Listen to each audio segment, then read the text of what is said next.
लगा के बढ़िया काम किए इन्होंने। अगर पलट जाते हैं तो क्या लगता है? पलटेगा नहीं ना, विश्वास अगर पलट जाता है तो हमें विश्वास है। अगर पलट गया तो हम कह रहे पलटेगा ही नहीं, पक्का पक्का। और पलट गया तो कौन गारंटी लेगा? हम देते। अब हम मौजूद हैं ग्राम मीरपुर में। यहाँ पर जिस तरीके से तिरंगा स्वाभिमान चौपाल की जो चौपाल का आयोजन किया गया, आयोजन में क्या बातें कही गई थी, क्या शर्त, क्या समाज सेवा को लेकर बातें थी, इसी साथ हमारे बीच में मौजूद हैं राम यादव, विधानसभा किशनगढ़ बाँध से राम यादव जी मौजूद है। सबसे पहले बहुत बहुत स्वागत है सर आपका। धन्यवाद साहब। किस तरीके से आपने, जिस तरीके से आपका गाँव जाकर तिरंगा स्वाभिमान चौपाल यात्रा का आयोजन किया जा रहा है, उसमें क्या संदेश दे रहे हैं?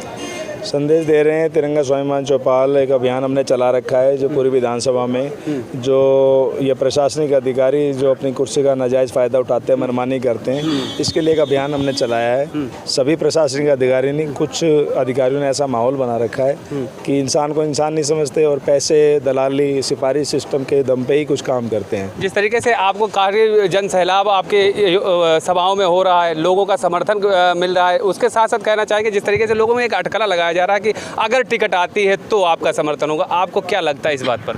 काफ़ी लोगों का, जनता का एक सवाल भी है कि टिकट को लेकर आप चर्चा करें लोगों में।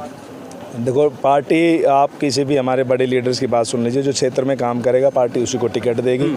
जो घर बैठ के चुनाव लड़ने की सोचेगा उसको पार्टी कोई मौका नहीं, कोई भी मौका नहीं देगा उस चीज़ को। क्षेत्र में हम घूमते हैं, लगातार घूमते हैं, काम कर रहे हैं और लगातार हम बने हुए हैं। इसी का नतीजा है कि सब समाज का, सभी धर्मों का मेरे से जुड़ाव है। आपने देखा भी होगा, अगर कोई भी हमारे प्रोग्राम रहते हैं तो बहुत ही पूरे गांव का बड़ा उत्साह रहता है और भारी से भारी जनसंख्या में लोग हमारे साथ। अगर आपको मान लीजिए कि 1% आपको टिकट मिल जाता है, फाइनल हो जाता है, तो कितना जो जनता जो आपसे एक उम्मीद, आस लगा के बैठी है, गरीब जनता, युवा लगा के बैठे, कुछ रोजगार मिलेगा, बच्चे भी आस लगा के बैठे हैं कि शिक्षा के क्षेत्र में विकास होगा, उसको लेकर आप क्या कहना चाहेंगे? देखो, मेरी प्राथमिकता शिक्षा ही रहेगी। मैं जितने भी अपने स्पीच या भाषण होते हैं, मैं एक ही बात रखता हूँ कि शिक्षा को ही प्राथमिकता दें। मैं अपील भी यही करता हूँ कि प्राथमिकता शिक्षा की तो दें।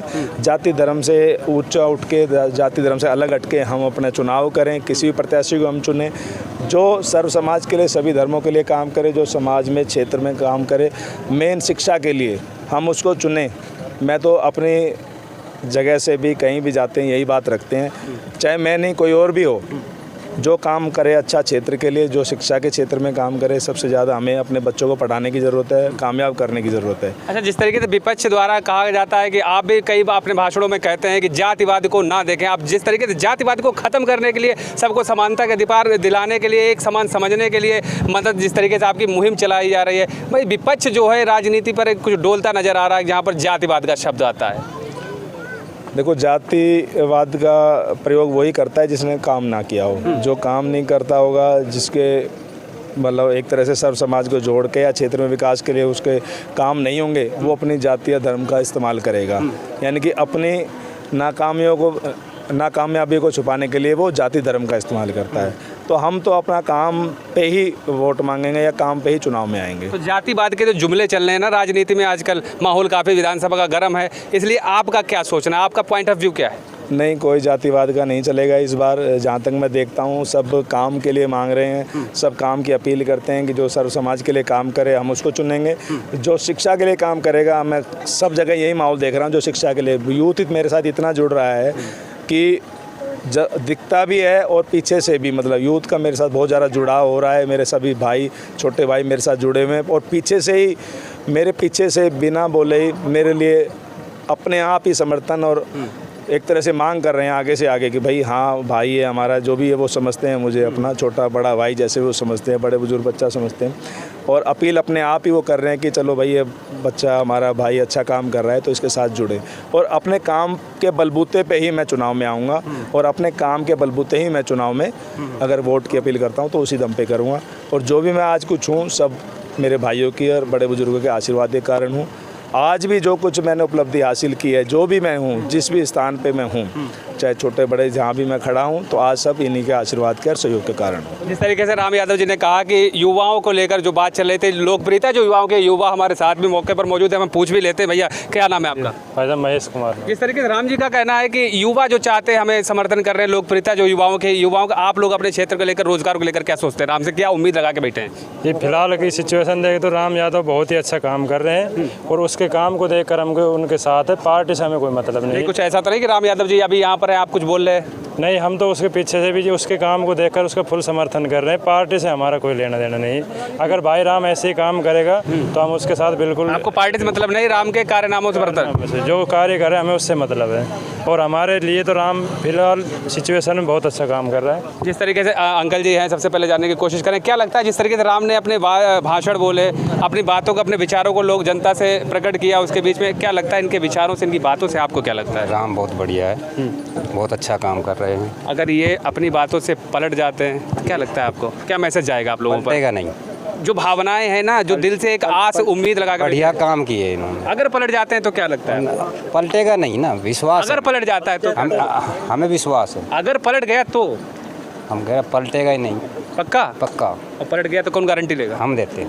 एक तो ये ईमानदार आदमी लगता है, अच्छा, काम करने वाला लगता है। ईमानदारी कहाँ से झलकी आपको? सुनो, ईमानदारी देखनी पड़े, जो काम करते रहते हैं ईमानदारी दिखती है थोड़ी बहुत, और एक काम करने वाला दिखे, अब ये काम करेगा हैं, और इन कर्या भी है, अभी कर जाया काम कर ले। अच्छा, जिस तरीके से माहौल राजनीति का काफी गर्म है, सारे नेता आते हैं, नेता सारे आते हैं, विधायक अभी कई आगामी नहीं, वो तो विधायक तो सारे आते हैं, लेकिन वो सही है, तेरी बात है, अब विधायक आते हैं, लेकिन विधायक तो एटीएम तो सभी कहते हैं, लेकिन जो पहले देख ना रखे हैं कुछ, पहले देख लिए कुछ, पहले ना देखे तो देख लिए, तो उससे अनुभव लगा लिया कि कौन कैसा है। विधायक जो पहले रह चुके वो लोग किसी न किसी पार्टी से पहले भी विधायक रह चुके थे, उसके बाद भी बने, उसके बाद, लेकिन राम जो है वो आज तक पॉलिटिक्स में थे नहीं ना, पहला चरण है इनका।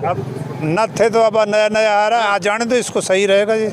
तो नया चेहरा कैसा लगता है, उम्मीदों पे उतर जाएगा? ये तो कोई पुराने को ठेका थोड़ी सब दिन। अच्छा, कहना मतलब इस बार उम्मीद पहली बार आ रहे, फिर भी उम्मीद रख के बैठे? उम्मीद तो नया आवेगा ना, पुराना सब चला जाए, फिर नया ना आवेगा कोई। भाई काम कर रहा है। सुनो, नया जब ये पुराना गया बाद में, फिर नया क्या करे? नया तो कहते हैं चाचा, आप क्या कहेंगे इस बार राम यादव जो आए, पहली बार राजनीति में, अभी तक समाज सेवा में रहे, क्या कहते हैं? बढ़िया है, राम यादव बढ़िया सेवा कर रहा है, समाज सेवा कर रहा है। आगे को लेकर क्या उम्मीद है, अगर ये आपके विधायक बन गए मान लीजिए तो बहुत बढ़िया रहेगा, विधायक बन जाए तो बढ़िया काम करेगा, बढ़िया विकास करेगा। बाकी और जो विधायक पूर्व में रह चुके उनके बारे में उनकी चर्चाएं, क्या कुछ करना चाहेंगे? कुछ भी ना करे, उन्होंने कुछ करे ही नहीं, कुछ विकास नहीं किया, कुछ विकास नहीं किया। कि अपने दिल की बात हमसे मैं सच्ची बात बताऊं, कुछ भी न करो इनने, अपना घर बनाया है विधायकों ने। हाँ, कुछ नहीं किया, क्या करो, कुछ भी ना करो, गांव का देख के क्या हाल हो रहा है, क्या करो इनने, घर ही बनावे, घर बना रहा है और क्या कर रहा आप है? लोगों ने समस्याएं बताई नहीं जब आपके पूर्व विधायक? आवेगा जब ही तो हम कहने बता दें, बता कहने अच्छा, आप कभी मिलने भी तो गए होंगे ना विधायक से? कहते खूब मिलन जा, मैं मिला तो वो मिले ना अपना घर जाते तो रहे, जयपुर मिलो का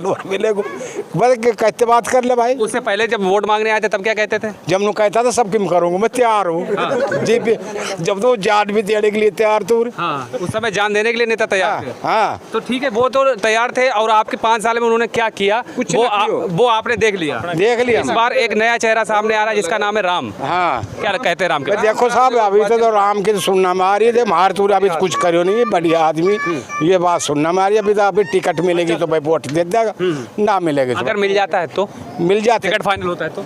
टिकट फाइनल होगी तो दे देगा भाई। कहते चाचा, अगर राम यादव को टिकट मिलती है तो भी लोग उसके साथ हैं, और टिकट नहीं मिलती है तो बहुत से युवा, बहुत से बुजुर्ग निर्दलीय वो लड़ेंगे, तब भी उनको आशीर्वाद जरूर देंगे। वो मिलेगा लड़े ना, वो उनकी एक अलग सोच, उनकी अलग सोच है। अच्छा, जिस तरीके से अगर मिलती है तो बड़ा सहयोग मिलेगा, और बहुत लोग इनके साथ रहेंगे, क्योंकि 5 साल इनको पब्लिक मौका देना चाह रही है। मौका देना चाह रहे 5 साल पहले से इनका नाम पब्लिक में प्रचारित हो चुका है, और लोग इन्हें पसंद करते हैं, इनके कार्य को पसंद करते हैं, इनका व्यक्तित्व है वो 5 साल पहले से चर्चा में है, और सेवा भाव इनका करने का इरादा है। समाज सेवा कर रहा है, उसका फीडबैक आज की राजनीति पर किया जाता है, विपक्ष वालों पर क्या जाता है?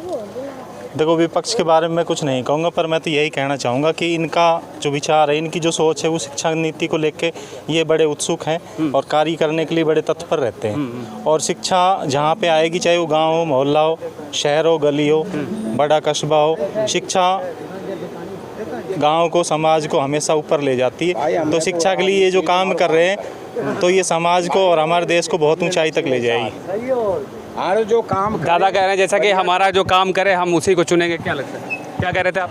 मैं तो ये कह रहा हूँ कि जो बस्ती में बढ़िया काम करेगा, जो मान ले परेशानी आ रही है हमें बस्ती के ऊपर, और मान ले हम जाते हैं उसके पास तो कहते हैं खंबा के चिपक जा, वह आदमी को हम क्या करेंगे भाई?